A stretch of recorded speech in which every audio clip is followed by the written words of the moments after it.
Senator Sobers, you have 23 more minutes.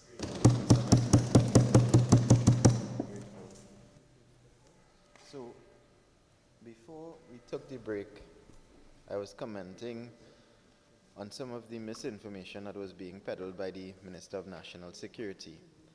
And he touched on CCTV cameras and why the Ministry of National Security was taking such an inordinate amount of time to have the contract re-established for CCTV cameras to be placed in pivotal points within this country to assist in terms of the fight against crime. And Mr. Vice President, my difficulty with this is twofold. One, on a number of occasions I would have come to this Senate and indicated one of my biggest pet peeves in terms of visiting police stations throughout this country is by going into the charge room of these police stations and taking note of this big TV screen that is erected above the charge room, that the majority of the CCTV cameras that should be operational throughout the city are in fact not working. So basically, police officers are staring at a blank screen for the entire day. There can be no tangible excuse, none whatsoever, that can be proffered to this Senate or to the Republic or to the people within this country that the reason I am not treating with CCTV cameras is because I'm dealing with expenses, or I'm dealing with hammering out the best possible deal for over 2 years.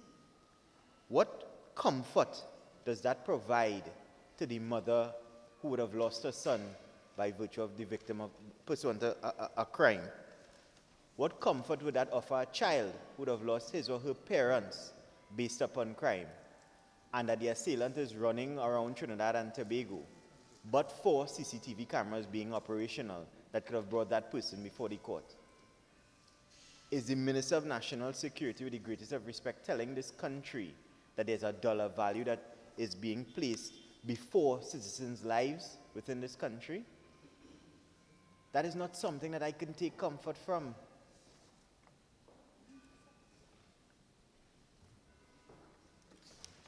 So I don't want to spend any more time on things said by the minister in particular. I mean, the majority of it, as I said before, spending 35 odd minutes treating with issues that he claims that the People's Partnership Administration was responsible for, as opposed to reassuring the citizenry, in my humble opinion, was a proper waste of parliamentary time.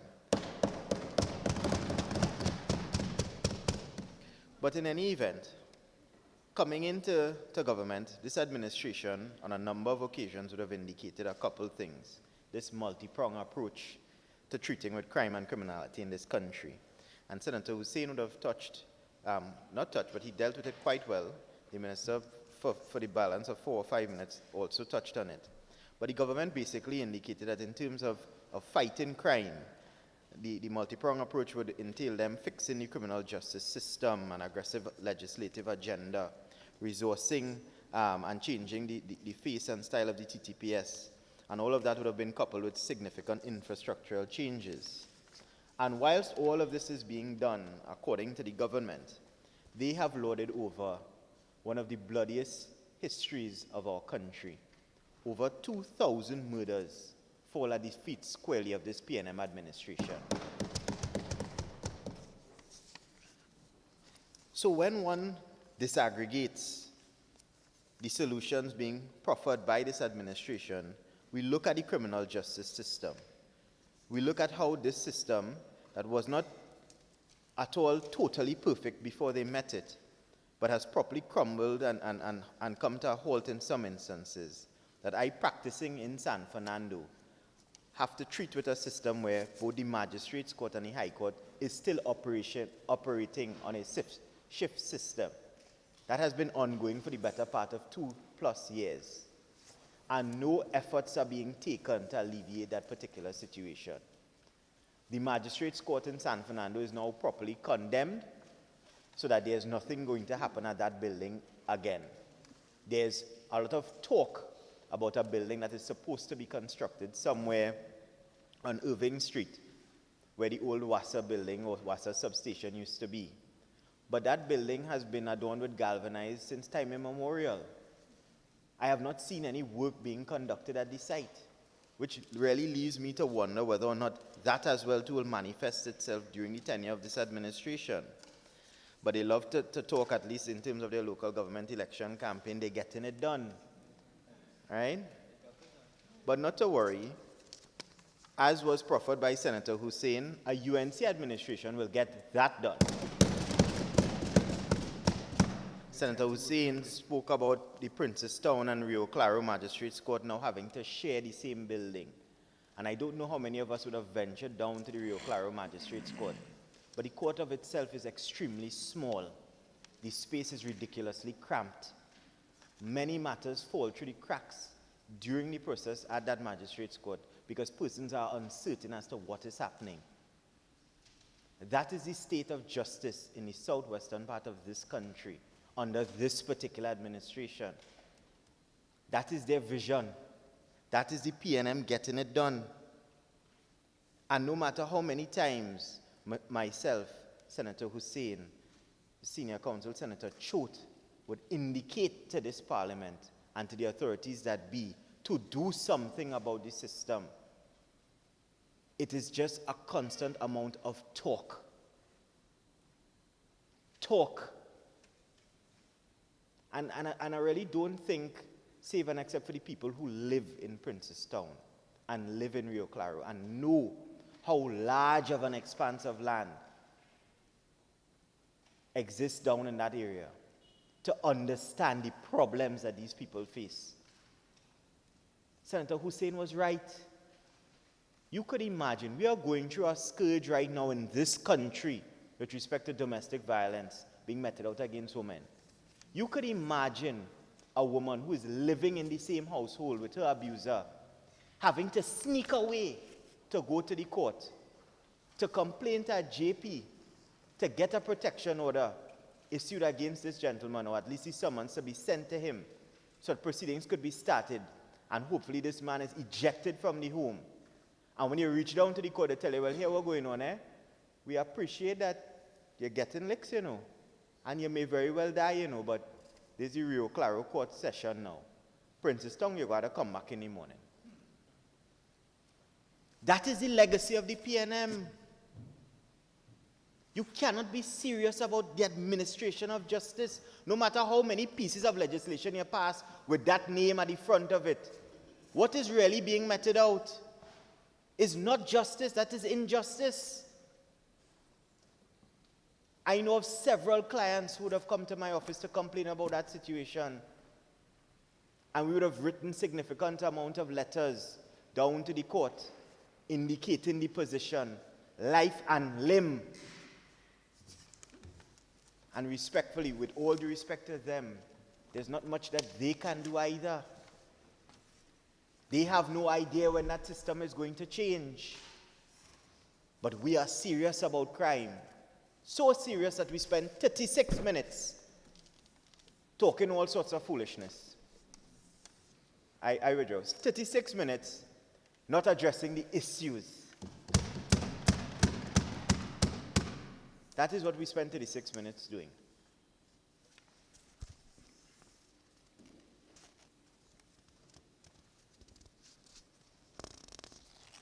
And when we look further on and we consider, as I mentioned, the legislative agenda, we have been brought to this Parliament on several occasions with all sorts of promises of changes to the criminal landscape within this country, reduction of crime, because we have the information and we have the intelligence and we are going to act immediately. We need the support. We need the opposition support. Come on, we have to get the opposition support. We have to drag them back in here kicking and screaming and all sorts of things. And we come, at least in terms of being a responsible Senate, and we have discourse. Sometimes we have disagreements. But largely in this Senate, we try to reach a consensus. And what does the government do with that degree of support? Nothing. Anti-gang. That was touted to be the one. The magic silver bullet that would reduce crime because they knew exactly where all these gangsters were. And once given the support, within 24 hours, it is on the Hansard. Persons would be behind bars. Almost 2 years onwards from anti-gang legislation, I believe at the last count would have been 7 persons who would have been charged. Not convicted, charged. What are we doing? What is the administration doing? What is the government doing? All this parliamentary time wasted. I had a conversation with a particular member of the government's bench, a gentleman who I have a lot of respect for. And he indicated to me as recently as last week, and he's in this chamber, that he would have debated his 100th piece of legislation or 100 contribution. 100 contribution. And I looked at him and I thought to myself, you are but one hard worker in a machine that is constantly failing. But as we are in this new chamber, I won't call the gentleman's name, but there's sufficient spaces for him. At any time that he feels, nomination papers are open in the UNC. There's a space for you. Right? Right? No, but it goes to, it gets to the heart of it that we spend so much time doing so much work. And then at the operationalization end of things, there's a breakdown, a significant breakdown. And there are many things that we on this side could take blame for. But that aspect of it, again, falls squarely at the feet of the government. We can't go and operationalize law. None of us here are ministers or members of the cabinet. We can't go and instruct anyone to do anything. That falls at the feet of the government. And that shows a lack of seriousness on their part to do something about crime. Senator Hussain was right. Not one of us sits in this chamber who has not been affected in some way, form, or fashion, who doesn't have a relative who has been affected, a friend who has been affected. So we are all passionate about this issue. But where's the political will to do something about it? It is clear it is non-existent. And I say this with the greatest of respect to the government. Forget the pecan. If you really can't get it done, just give it up. There are several persons within this opposition, several new faces, several experienced persons who really want to make a difference to all the issues affecting this country, crime and the economy, and all sorts of other things. We will get it done. We will get it done.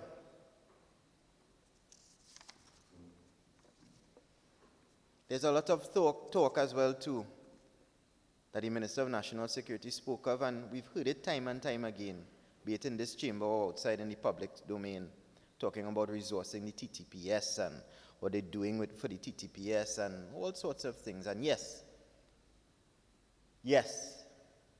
there's a commissioner of police in place now. We can make jokes about it. I mean, it's a well-known fact, a settled position. He used to be the Minister of National Security under People's Partnership Administration. We take ownership of that. That was a good choice on our part. The government saw it fit to make him the Commissioner of Police, and he's doing a good job with the resources he has. But Senator Hussain was right. It cannot be that you are proffering this person and putting him up all the time to take blame, to take the shots, and then you're not giving him what he requires. You're not properly resourcing him and his officers. There are many times when I visit stations, speaking to friends as well too who are police officers, who indicate that in some situations, especially last year, December, many police stations were without station diaries because the administration building couldn't provide them with it. I don't know how many of us know how important a station diary is. Recording the movements of officers, recording events that occur within the station. Sometimes the most contemporaneous form of record present at the station, even except for the pocket diary, which is, if the station diary is real difficult to get, trust me, they do have no pocket diary. They do have station diaries. Officers had to get so innovative, because they have so many hard-working officers out there. So innovative those officers had to become to procure station diaries from friends that they had working in different security agencies, who had to get a station diary from an immigration partner, or one from a security officer, or somebody from customs. And that is what they are using. So when we talk about toilet paper, we talk about printing paper and all these sorts of, these things it's a reality. It is a reality that you have to get done. We spoke about the prison service. Minister of National Security read a letter and a document, and as they say, self-praise is no praise in my book. But he read from this letter. He read from the letter. And he spoke about all what he's doing and how much persons are recognizing him for it and whatnot. But Senator Hussein again was right. All he talk about the jammers in the prisons. We talk about the CCTV cameras being non-operational in the prisons. You know what was the result of that, Mr. Vice President? The result of that was and continues to be persons within inside the prison walls. Before I get to that, because we came to this house last year and we amended legislation. We created legislation, as a matter of fact, and amended some to ensure that these persons are held accountable for actions behind prison walls, and persons who may assist are held accountable. But if the infrastructure, again, is not in place, then these people could continue to run unabated, continue to peddle their nefarious trade. And the result of that was and continues to be, up to last week, a hit being called on one of the most hard-working police units. All police units are hard-working, but one that is most featured in the fight against criminal activity, the Special Operations Response Team. Grateful, Mr. Vice President. A hit being called on him. I know the gentleman personally. I know that same gentleman who works hard every single day has to walk around with 2 security guards. What kind of life is that? Because the government failed to put CCTV cameras and jammers to stop information like that coming out of the prisons?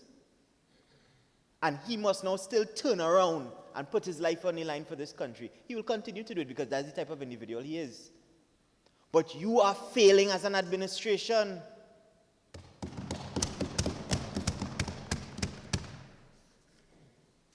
And you know, we get a lot of criticism with what we did and what we ain't do, and who thief and who take and who do and who all kind of nonsense. We cared about our security officers. We cared about our police officers. And we had discussions in terms of creating, and I mean, this is something that you could consider still, not because it's a people's partnership plan, you do away with it or you forget about it or you don't listen to it. A plan that we wanted to ensure that once you're a member of the security service, your home is your refuge, it is your sanctuary, that we would offer housing specific to the security agencies, families from the security agencies, all of them would live in the same compound. There'll be sufficient degrees of protection for them. That is something that you could consider. You want these people to go out there and fight crime, and when bullets fly and they're running into it, when your natural response is to run away from it. Protect their families. Protect their families. So, Mr. Vice President, I mean, many things have in fact been said. I am, in particular, I've done an extensive amount of reading as well too. And in terms of some of the initiatives, I think the government should also pay very close attention to. There's a lack of faith sometimes in terms of the process flow of information. So you may very well be living next door to someone that you suspect may be involved in criminal activity.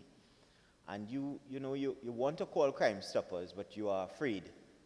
You're afraid that the information ends up in the wrong hands.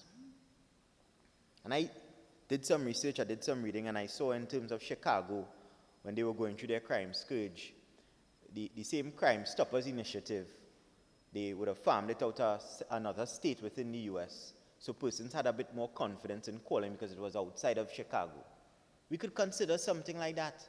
Set up a call center or a data center to collect the information outside of Trinidad.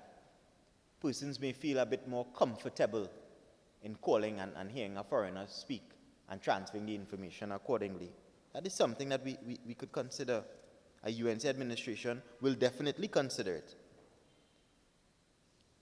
In conclusion, Mr. Vice President, the last time we were here, Senator the Honorable Minister of Energy, Franklin Khan, indicated, he talked about Vision 2020 and what we did with Vision 2020 and all, other things.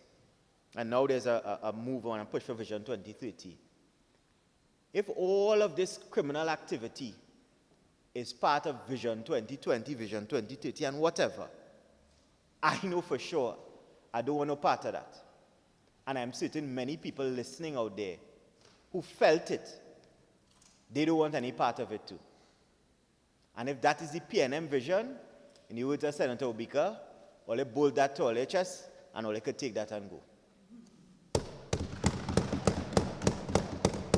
Once given an opportunity to properly serve, we like to say govern, once elected and given an opportunity to properly serve the people of this country, the UNC will get this country working again, and we will get it done.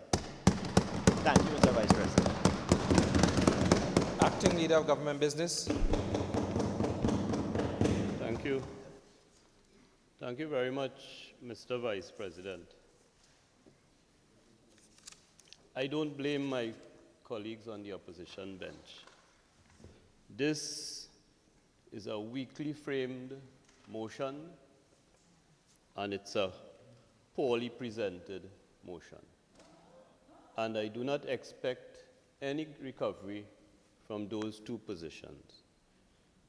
At the heart of what you have said on paper is that the government has failed to effectively deal with the unacceptable and serious crime situation. And there's a reason why in 2010, in your first budget statement, the budget statement for 2011, you made the same mistake that you are about to make. In that 2010 budget statement, your Minister of Finance at the time said boldly, "We have inherited one of the worst periods of crime in our nation's history." And what followed was nothing much. I don't want to go through. You see, I never intended, Mr. Vice President, to talk about the UNC. But what this has been a motion followed by what appears to be an election campaign. There is no election on. The government is doing its job. So what we've had in the presentation or the defense of this motion is a weak attempt at a platform speech about the UNC and crime and its ability to deal with crime. I wouldn't spend too much time on your crime record, because I want to talk about our record. And on your behalf, I'm very proud about it. On your behalf, I'll tell you why. But you made that bold statement in that budget statement for 2011, and you allocated $4.7 billion towards national security, increasing it thereafter every year. If you were dealing with crime, your expenditure on national security was supposed to be going down. It went up. It went up. And in that 2011 statement, you talked about reintegrating ex-prisoners. Show me where you reintegrated any ex-prisoner in this country, in any part of the society. You're going to deal with deportees, you said that. You have done absolutely nothing in relation to deportees. You're going to deal with delinquent youth.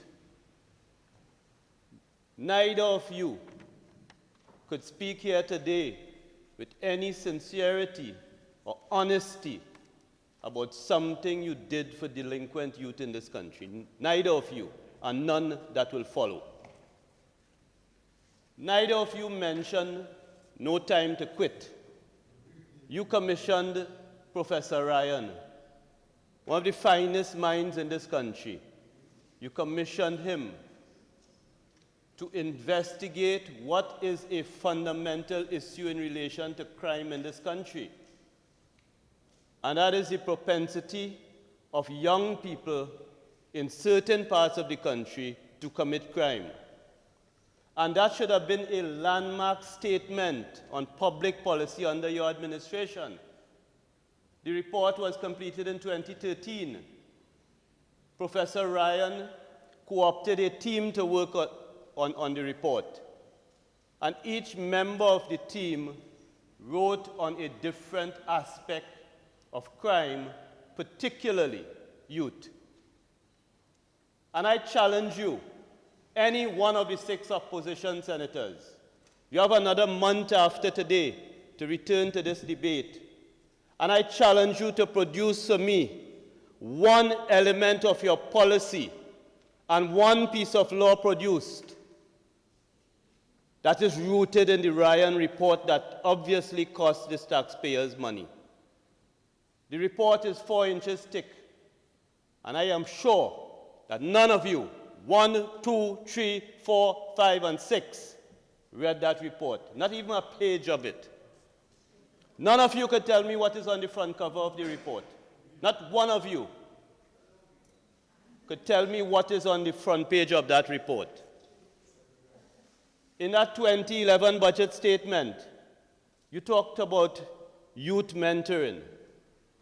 Well, I will tell you what came out of Ryan and what came out of youth mentoring. And I don't have to waste time schooling you. I wrote extensively on live sport. And I wrote in my Express column that live sport was the People's Partnership investment in criminal support leading to the 2015 general election. Not one standing order could help you with that statement I just made. It's there in the public domain, and I put it there. That is your idea of youth mentoring. And one of the principal providers of services in live sport is also one of the main persons behind illegal mining in this country. Illegal quarrying. And when I get to the legislative agenda, I will tell you why illegal mining is so important in relation to criminal conduct in this country. You co-opted people who were then and still are involved in illegal quarrying in this country, raking in millions and millions of dollars, and you added to it on the guise of youth mentoring. Shame on you. Shame on you to try to fool the country with a motion that is so poorly worded, and to come here today and all you could offer is 2 half-baked campaign speeches. This country don't want to hear about the United National Congress and crime in particular. In 2010, you were hours in office, giving the country your first budget statement, and you promised a new commissioner. And when you brought the Canadian had not arrived in Trinidad and Tobago. And I wrote in the Express that no Canadian police officer in none of the provinces in Canada, in none of the municipal policing bodies, not one had ever come to work and met 3,000 unsolved murders on their desk. And that is what you brought Mr. Gibbs and Mr. Iwaski to this country to do. And that having failed, you were part of multiple extensions of Acting Commissioner Williams's term.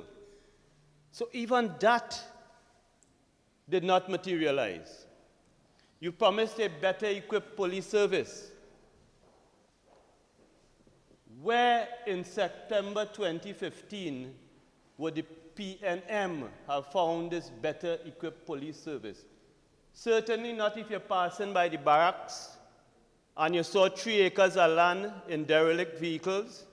If you go there now, down at the barracks, you would see the mobile unit that is supposed to put officers in places where you have public events or high traffic, or places where you need to do patrols, or places where you are supposed to increase your manpower, maybe temporarily. The equipment is still there. Where is this new police service that you promised? You weren't even accurate with the data. Because as I said, I wrote in the Express, and I wrote about manpower in the police service, and one of the most startling things that you don't even realize, one of the most startling things about the manpower situation in the police service, for the 5 years and 3 months you were there, and maybe for 15 years before that, is the fact that several hundred police officers were away from their jobs on a daily basis, either because of sick leave or study leave. 367 police officers, at the time I wrote that article, were off and unavailable for duty. I wrote that the irony is that the units, the anti-gang unit and the homicide unit in particular, were the worst staff in terms of numbers.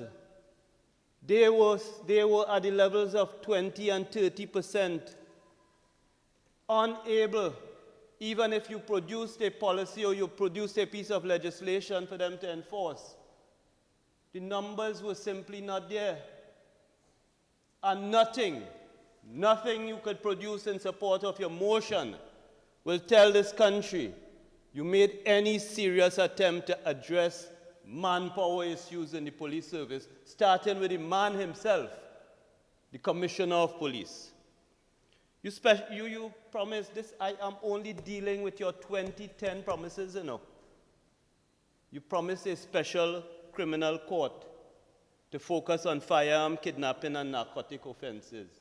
Since I was growing up in Rio Claro, and the place overrun with weed, I was hearing about a drug court. You talked about a firearm, kidnapping, and narcotic offense court. But in this house, you are unwilling to support bail restrictions in relation to people who walk the street with assault weapons that could kill hundreds given the opportunity. And you know what is strange? Maybe I have goat mouth, but when I made that contribution in relation to this matter of bail and the denial of bail for persons who have in their possession assault weapons, I said to this House, it has not happened yet, but it is not far away. And I was away on vacation on All Year's evening when somebody decided to point an assault weapon at a taxi stand. You see the same poor people you're talking about, poverty. You say poverty linked with crime, poverty also linked with politicians who are stupid. And I told you it is going to happen, that somebody, I told you, you have young men in this country walking with assault weapons down their pants. And I'm not telling you that because I read it, you know. Unlike all of you in front there, I live in this country and I walk the streets. Where I grew up is not a hotspot yet. But I have seen people, I have seen young men with weapons in this country. And one of them pointed one of that weapon, and it was a lady from Las Cuevas, innocent, waiting on the taxi stand up there in town, a taxi stand to get her transport to go home to her family on Old Year's night. You call names? Call her name. How come you didn't call her name in defense of your motion? Why you didn't call the name of that lady who was on the receiving end of the same assault weapon that I warned you about? And just in case you feel it was one-off, I, like a lot of people in this country, was startled when I got the video. There were two videos of a vehicle pulling up in town and two men exiting the vehicle. And no movie I have seen, no action movie I have seen, showed me somebody handling an assault weapon with such ease. There's nobody in the Trinidad and Tobago Defense Force who could handle an assault weapon, pick up a target holding the weapon, the person is holding the weapon one-handed, and picks up the target in the city of Port of Spain. And if you saw the photographs, I didn't see it because I'm a minister, because I'm in the cabinet, you know. I saw it because it was freely available on social media. And that man who was gunned down at the hands of the assault weapon was targeted and shot right where he needed to be shot. It wasn't no set. These are trained marksmen. These are trained gunmen. And all I as a legislator asked you to do was to provide support for people like that to be taken off the streets. And you have the gall to come back today innocently, forgetting your behavior in January and coming into February and asking as your leader did for forgiveness and asking for support for this motion. You will go nowhere with this motion. It is poorly worded and poorly presented, and presented with no conscience for the fact that 2010 to 2015, money flowing like water, highest revenues for energy, natural gas at a level where we will never see it again in this world. We'll never see $13. And you have the gall to talk about putting you back?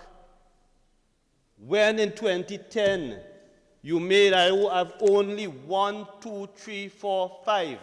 I've only dealt with 5 of your promises. And not one of you could show evidence of anyone or any part of the 5 materializing. You see, you fail. Your motion talks about the government.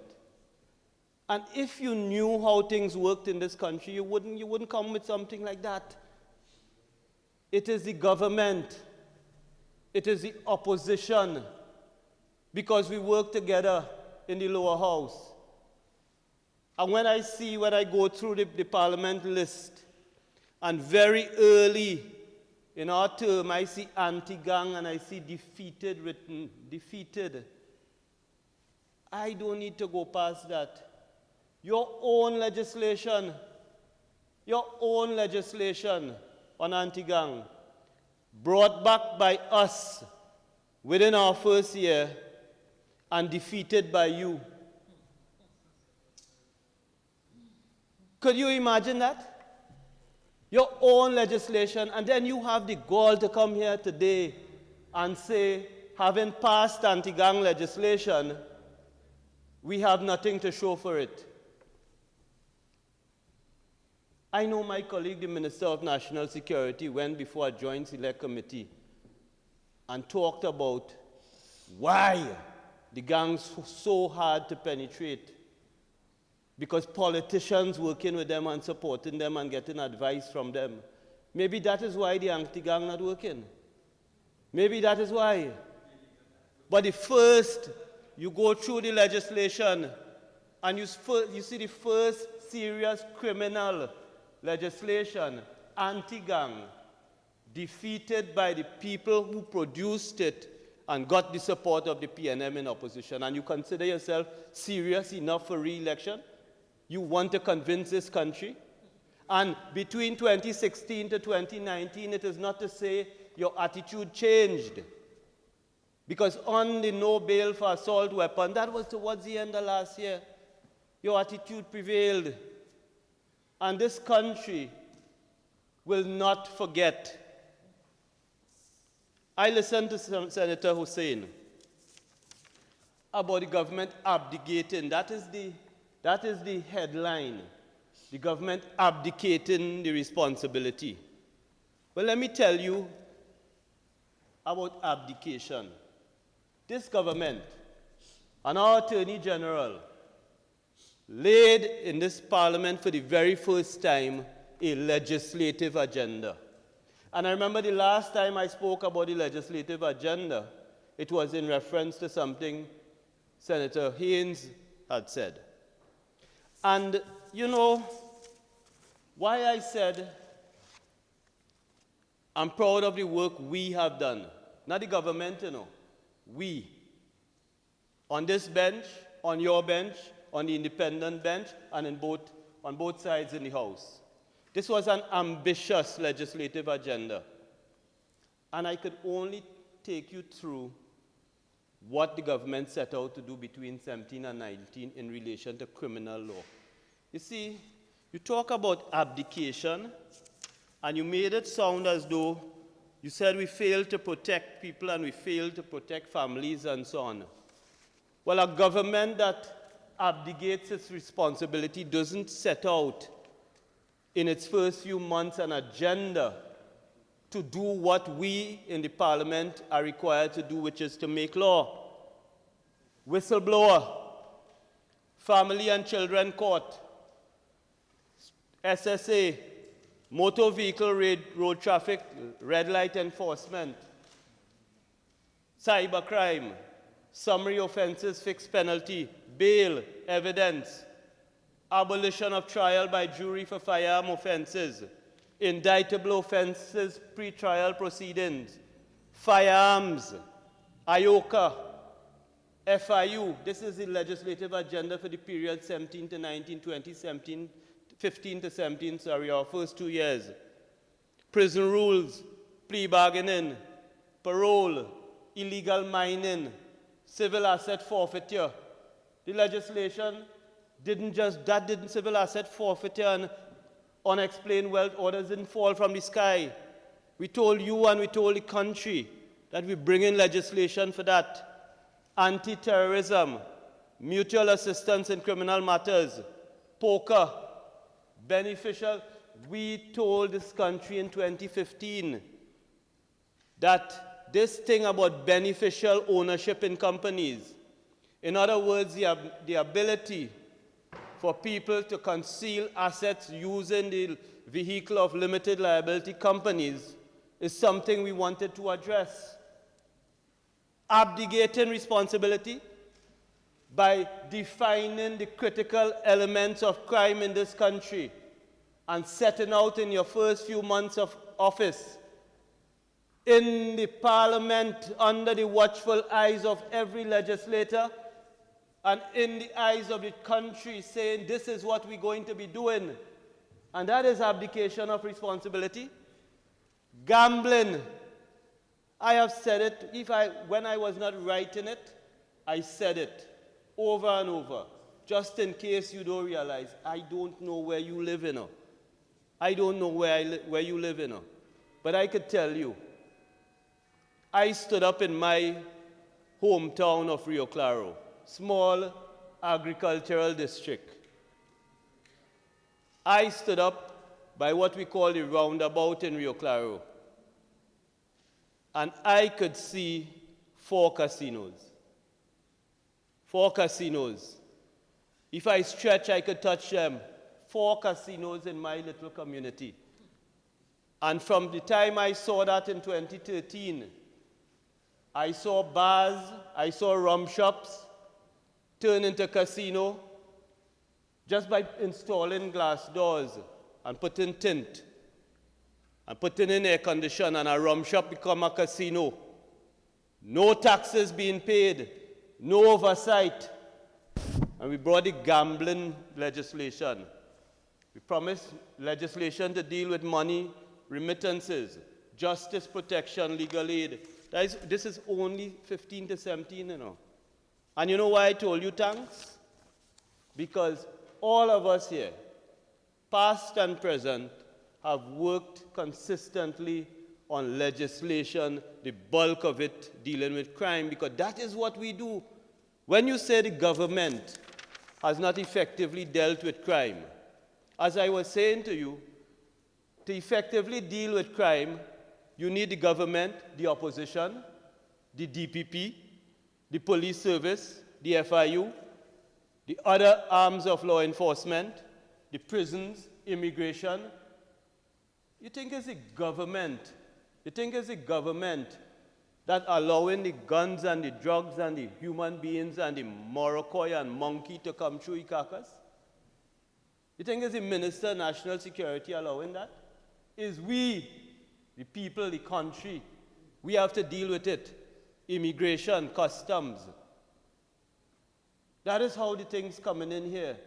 When Coast Guard turn a blind eye, when immigration officers on the take. And we as a government, one of the most important things we could do is to use our authority and power and resources in the Parliament to use the budgetary procedure that we have access to and the resources that we can allocate. But it is not the government alone. The Police Service Commission, the Public Service Commission, the judiciary, and every piece of legislation I've just recited, everything that is promised, involves all those things working together. And what have we done? The Family and Children Division Bill. And you know, you want to say, so what is the Family and Children Division? You know, well, you said the backlog of cases and the slow way it meanders through the court and all of that. You didn't point to one of the most important things the Chief Justice has been saying in relation to criminal trials. The Chief Justice has been saying that criminal accused rely on a small pool of defense attorneys. And I think a number of 13 or something was indicated. That is the pool they draw from. And the Chief Justice in one of the annual reports said, for that reason, in many cases, only one trial could go forward because the number of defense lawyers involved in some of those trials, you can't have another case going on because the pool is so small. A simple thing like that. So in relation to the court, no matter how we've said, you know, we have not abdicated. We said that by coming back to the Red House, so this is a heritage building, you describe it as a waste of money and all of that. But by coming back to the home of the Parliament, we said that we are able to free space on the waterfront where the Parliament was, several floors, and those several floors will be used for the civil courts that are presently housed in the Hall of Justice. And that space created in the Hall of Justice will be used for the additional criminal courts. And we didn't stop there. We increased the age of retirement for judges, or we proposed to 70, again recognizing that when our judges retire in this country, they go up to the Eastern Caribbean and all over, and they continue working because they've reached the age of retirement here, but they can still serve. We've expanded the number of judges. And those are the things that you do, not when you're abdicating your responsibility. Those are the things you do when you understand your responsibility. and you understand all the elements of crime, you understand all the elements of the response, and most importantly, you know where your line of authority lies and where the line of authority exists somewhere else. And we've been able to deal with the gambling. The report has been laid, I believe, in the other place. I believe, as usual, you tendered a minority report because you and those who support you have no interest in ever seeing gambling regulated in this country in the way it is. And I am on record. I've said that I was very proud to be part of a parliament that dealt with child marriage. And if you don't think child marriage is related to crime, well, that is criminal behavior that leads to that conduct. And I was happy to deal with it. I said I was very proud to be in a parliament that established a sexual offenders registry, a sex offenders registry. And on January 31st, I believe, the legislation was proclaimed to give rise to the sexual offenders registry. And you see this thing about gambling, I want to be part of the parliament when we in this country put the strongest restrictions on the proliferation of gambling. Because that is where the problem is. This ability, all of us in here declare to the Integrity Commission, all of us in here, the pennies and 5 cents that we earn, all of us declare it. But there are people in this country under the unwatchful eyes of law enforcement and in the absence of the modern legislation to hold them tight. There are people in here raking in millions a night by owning multiple casinos and gambling houses. And if you live somewhere else and walk somewhere else, and next time I'll come back and tell you about the casino in this country that has at least 25,000 gambling machines in rum shops all over the country, raking in millions. One of the most profitable gambling machines in this country. I'm not talking about sophisticated casino thing, Las Vegas thing, I'm talking about simple machines. One of the most profitable gambling machines is in a pharmacy in Morva. A pharmacy in Morva. Because you, in your glory days from 10 to 15, 2010 to 15, when you were promising so much and you felt so good about yourself, you cannot, when your third speaker comes up to speak, I challenge you to produce one single thing you have done in relation to the regulation of gambling in this country. And when you say that you didn't tax, you should have taxed gambling in this country and taxed some of them out of business. Bail. We've dealt with bail. And it's in the other place now, and I hope they deal with it in the other place, this issue of bail in relation to the assault weapon. Plea bargaining. You said it wouldn't work. We begged you, we said even if it worked in one matter, plea bargaining. Well, ask Nelson QC about plea bargaining and how it worked in that matter so far. Cybercrime. Cybercrime. In before JSC. Indictable offenses. I've spoken so much about the PI, and I said as a law student, they said to us, don't worry with preliminary inquiries. We're going to get rid of that. And this is my 25th year after being admitted to the bar. And last year as a legislator, I was able to be in the House on 3 occasions when we passed legislation in relation to preliminary inquiries, and I really look forward to the day, Senator Mark, when we operationalize that legislation so that we could at least have the opportunity for swifter trials that do not involve duplication and do not create an opportunity or a greater opportunity for witnesses to be executed. The judge only. You said it wouldn't work. You didn't see. At first you went out there and told the country that we want to abolish juries. And no matter how we pointed to the legislation and say it was at the option of the criminal accused. And even when we were debating, you did not feel it would work. And you know why you did not feel it would work? because you don't even know what the problem is. If you know what the problem is, you would have given life to Professor Ryan's report, and you would have brought legislation and put policy in place to do what Ryan told you to do. But we have done it, and judge-only trials. There was a first one, a second one, and as time go by, and the criminal accused see the opportunities for swifter justice and perhaps for fairer justice, they would make use of it. Anti-gang legislation, eventually passed and proclaimed on the 28th of May 2018. Anti-terrorism legislation. And as I said before, if you feel terrorism is new to Trinidad, and if you feel the need to deal with it is something that is something we made up, in that debate on anti-terrorism, I quoted the 1970 New York Times article. Front page of the New York Times, the article on Abdul Malik. And I said to you, terrorism had been in Trinidad a long time. And I quoted the FIU report, which showed a consistent increase in the reports of our financial system being used for terrorism funding. And that is why we needed the legislation. The Criminal Division, District Criminal and Traffic Court.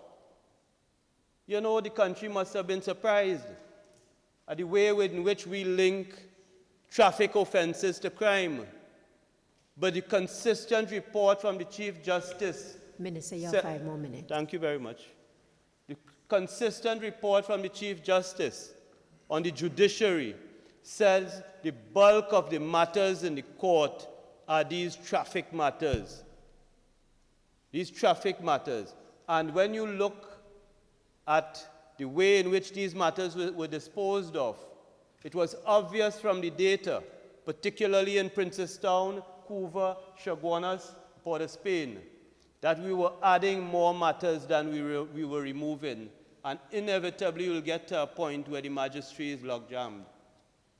And the legislation dealing with motor vehicle amendment, the red light, the spot speed camera and all of those things, I was part of a brilliant presentation by some young people from the Ministry of Works, a brilliant presentation involving TT Post, Ministry of Works, Ministry of Finance, Attorney General, brilliant. I was transfixed for 3 hours to see that this opportunity, not only to deal with the savage behavior sometimes on the roads, but also in the context of decreasing the workload of the judiciary in relation to those matters and allowing resources to be freed up, including physical space, time, magistracy time, and all the other things that go with it in relation to dealing with crime on the whole. The payments into court, you would think that is not linked to crime. But if we make provision for electronic payments, if we can use people who currently collect payments manually, who have to sit down whole day and write receipts in triplicate, auditors to audit, if we free up those resources, we may be able to use them in other parts of the judiciary to improve efficiency. The TTRA, you will not support TTRA. You will not support TTRA because you know that technology, efficiency will remove the corruption, and you are in bed with people who are leaders in the public service who do not wish to see change come to the public service. And you are committed. Minister, Minister will ask you to restate what you're saying because you are imputing improper motives. Thank you very much, Madam Speaker, and I withdraw that. I will say that you are committed politically to support persons who have a vested interest in ensuring that the public service in particular does not become modernized. And the TTRA, that is what it seeks to do. Because the legislation understands, remember you say, we have not dealt effectively with crime. And I said to you, dealing effectively with crime involves dealing with customs, BIR, immigration, and all those parts all those components that make up law enforcement in this country. Madam President, I thank you very much. I thank my colleagues for being so weak that I had to come and assist them in showing the country how well we've worked together as the three benches in producing the legislation and the government in doing the other things in order to deal effectively with crime. I thank you very much. Acting Leader of Government Business. Wow.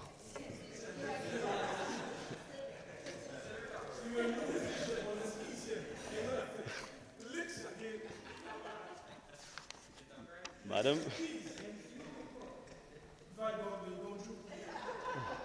Madam.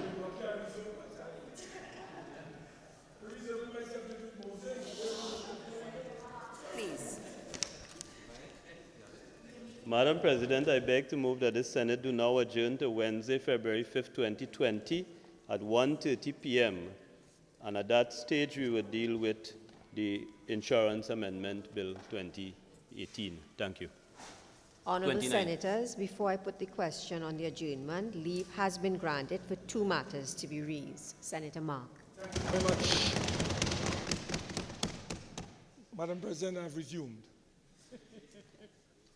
Madam President, I'm very happy to be given the opportunity to raise two matters that cry out for public accountability and transparency, and thereby, in the process, promote the necessity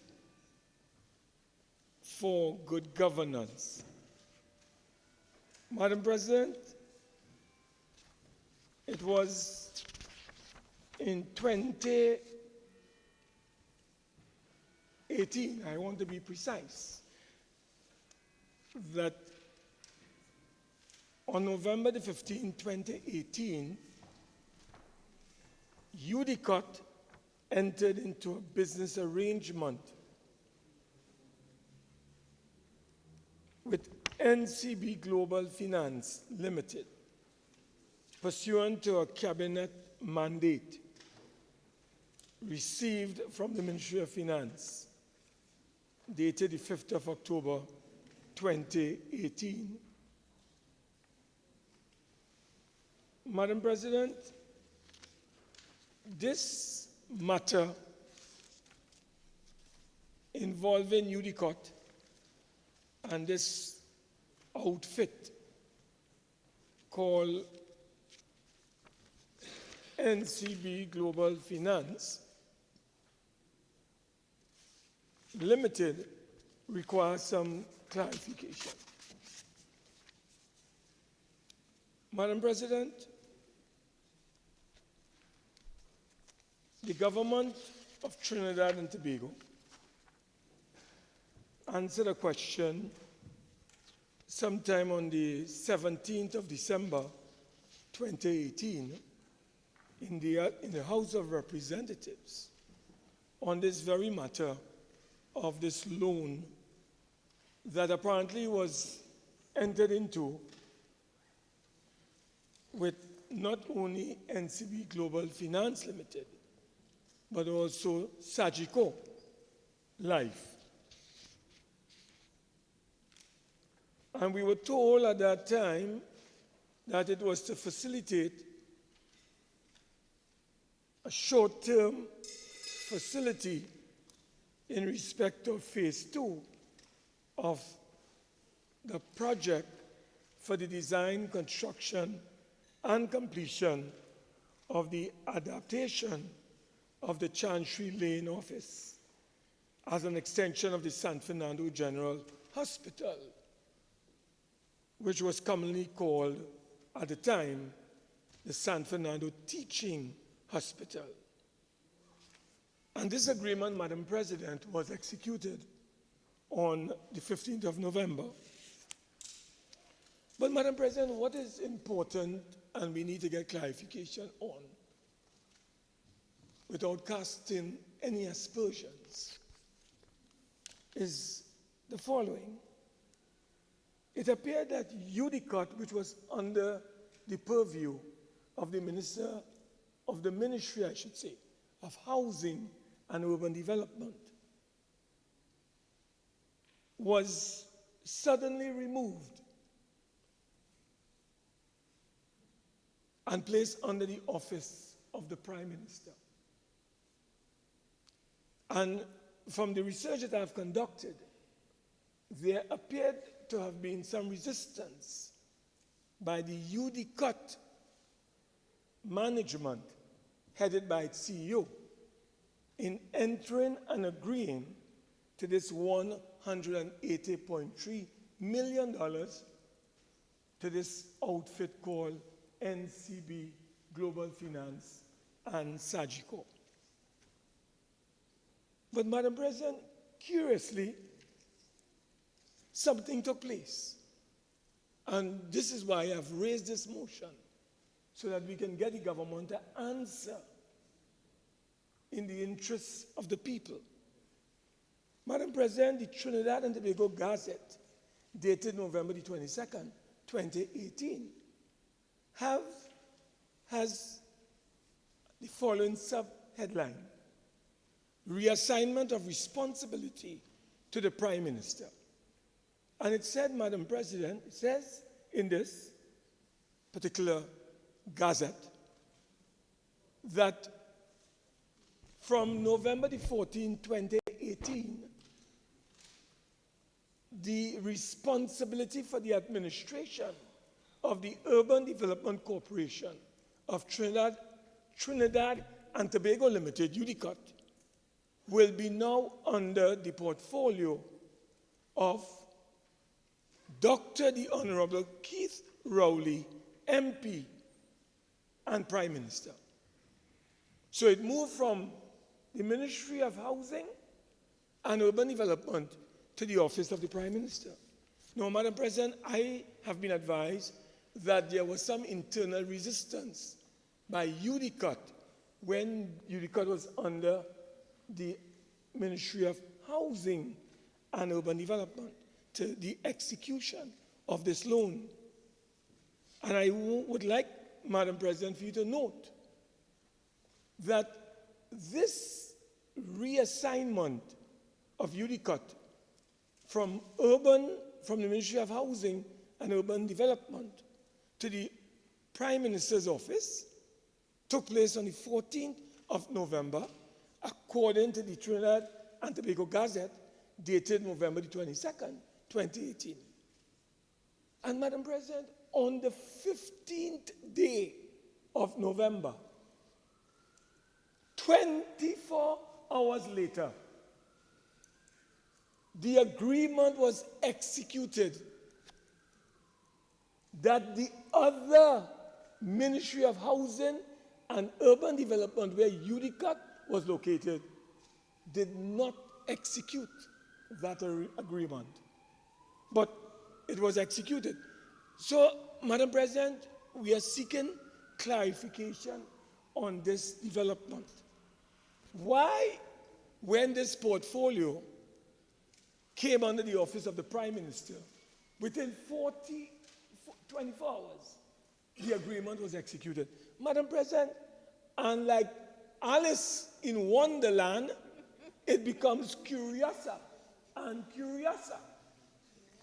Madam President, would you believe, Madam President, that the CEO, the Chief Executive Officer of the Urban Development Corporation, he has now gone, Madam President, and I'm sure you have no objection if I tell you his name. His name is Mr. Frank Barnes. He left. He resigned suddenly, Madam President, on December the 20th. So, moved from Housing and Urban Development, Eudicot that is, goes across to the office of the Prime Minister. In 24 hours, the agreement is executed. And, Madam President, within 5 days thereafter, the Chief Executive Officer, Frank Barnes, suddenly resigns. All we are asking, Madam President, is for some clarification on this matter. The people of Trinidad and Tobago would like to know what is involved in this entire transaction. Why this suddenness to execute an agreement within 24 hours? Why was Eudicot removed from the Ministry of Housing and Urban Development and placed under the office of the Prime Minister? And within 24 hours of doing so, the agreement was executed. So, Madam President, all we are asking is clarification on this matter. It will form part of our Honorable Minister, Leader of Government Business. Senator Mark, your time is up. Thank you, Madam President. Acting Leader of Government Business.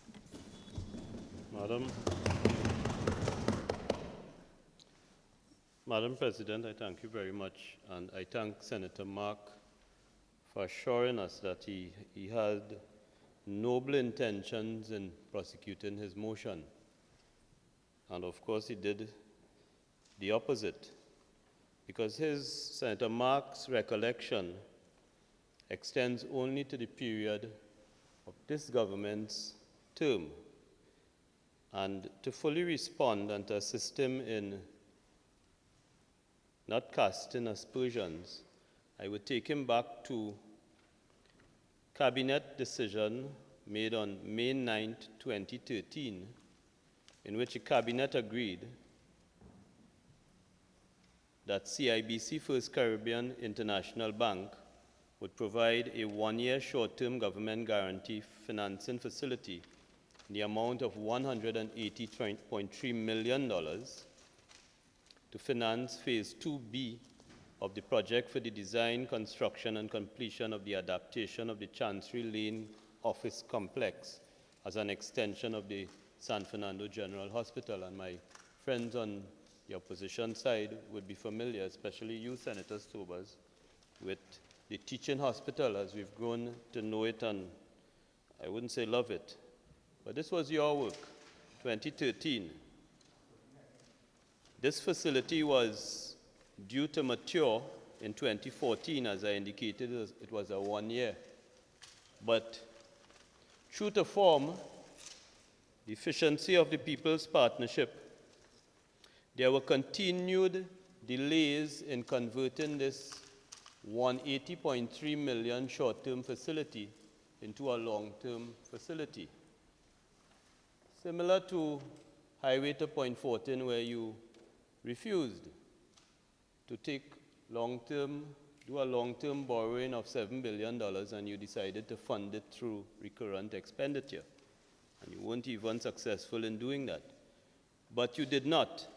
You did not convert the short-term borrowing into a long-term facility.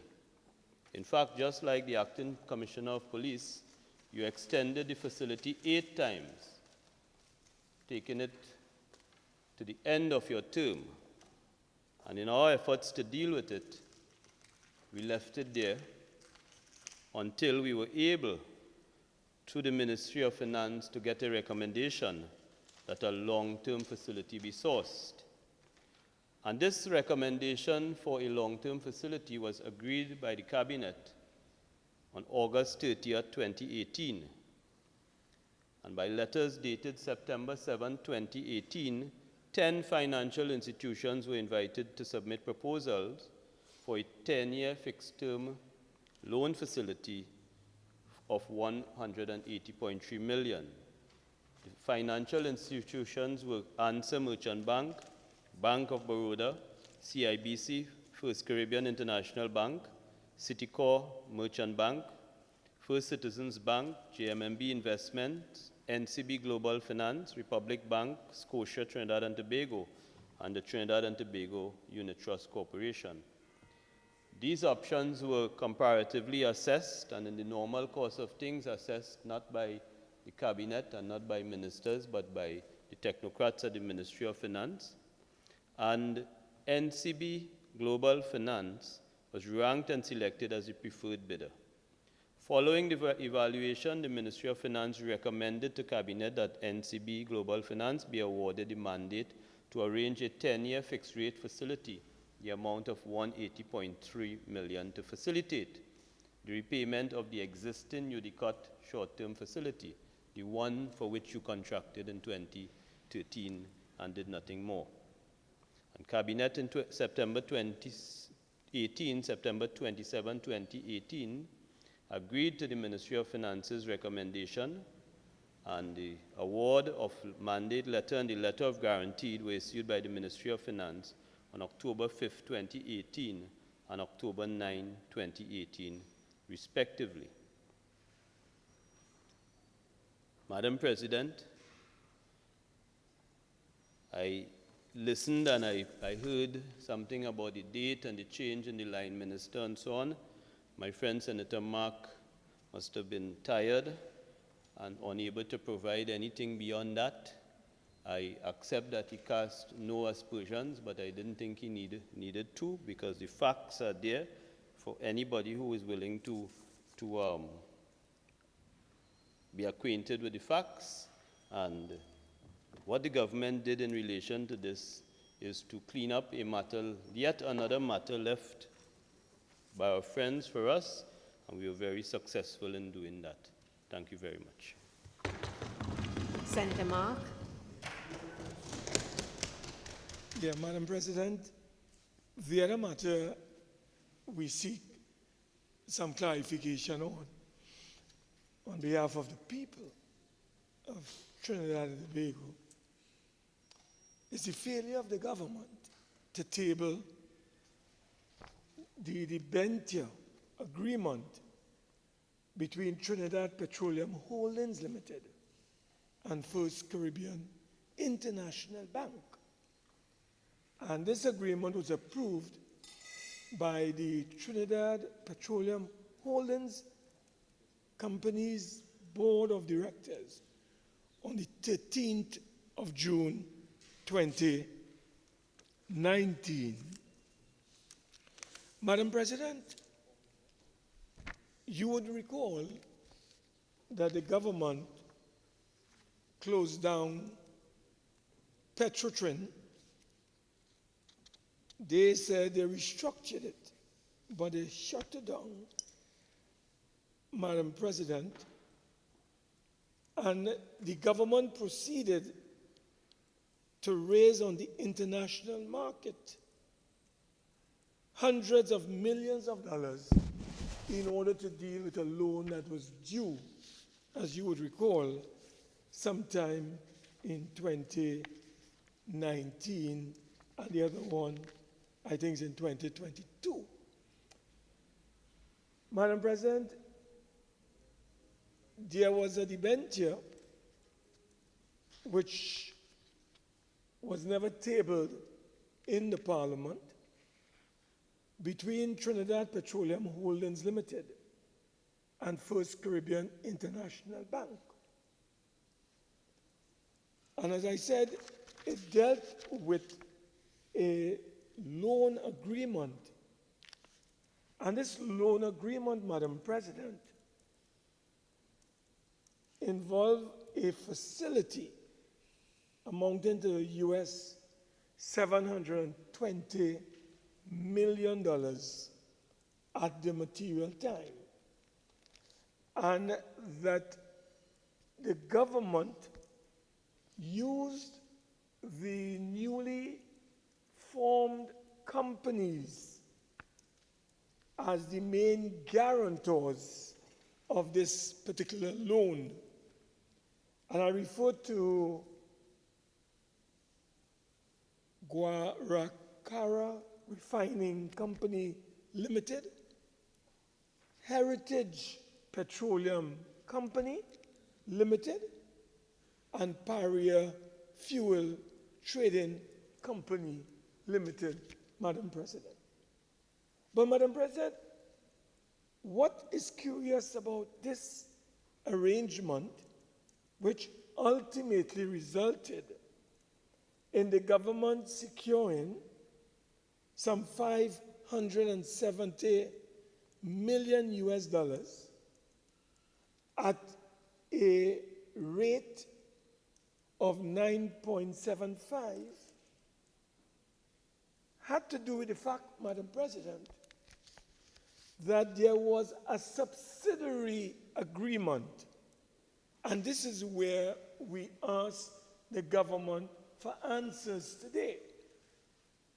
Because, Madam President, we don't know who are the secured creditors and thereby parties involved in this loan that I mentioned, amounting to $570 million that we took out Trinidad and Tobago through the Trinidad Petroleum Holdings Company back in 2019.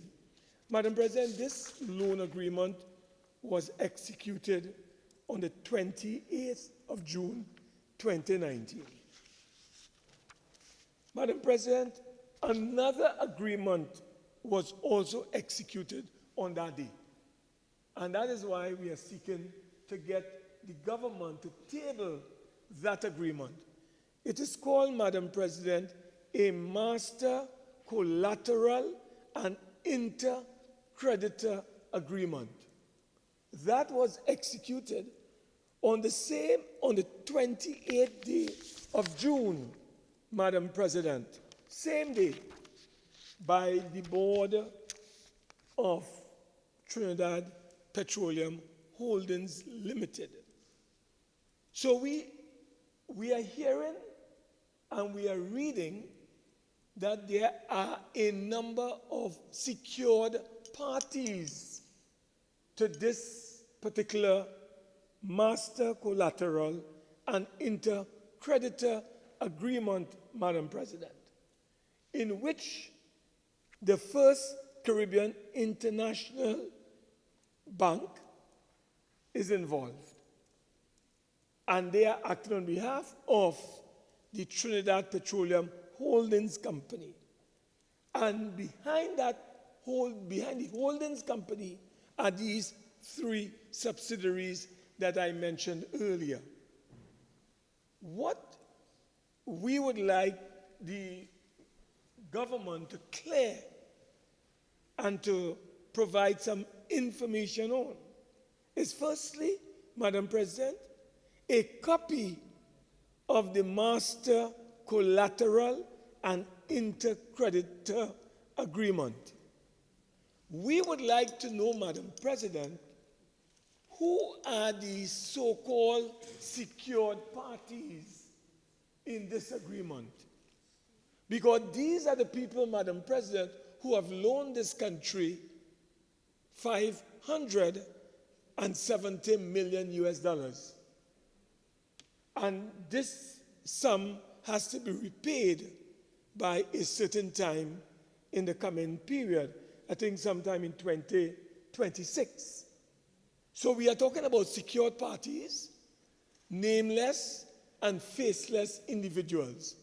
But this agreement called a Master Collateral and Intercreditor Agreement would provide this Parliament and the people of Trinidad and Tobago with some answers.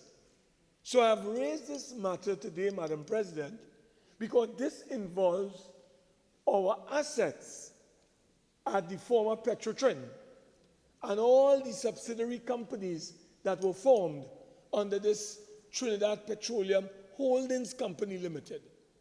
They have borrowed hundreds of millions of dollars, and all the floating and fixed assets of those three companies have been guaranteed to these secured parties in the event, Madam President, that this amount of money is not paid by 2026. They can come and seize all those assets and all those fixed and floating assets of Trinidad Petroleum Holdings and their three subsidiaries. So what we would like to find out from the government, Madam President, is essentially, one, provide this Parliament with a copy of this Master Collateral an inter-creditor agreement. So we in the Parliament, and by extension the public, would know what this thing is all about. We would also be able to know, Madam President, who are the so-called secured parties involved in this arrangement. We don't know who they are, Madam President. So we have raised a loan on the international market. There are several secured parties involved.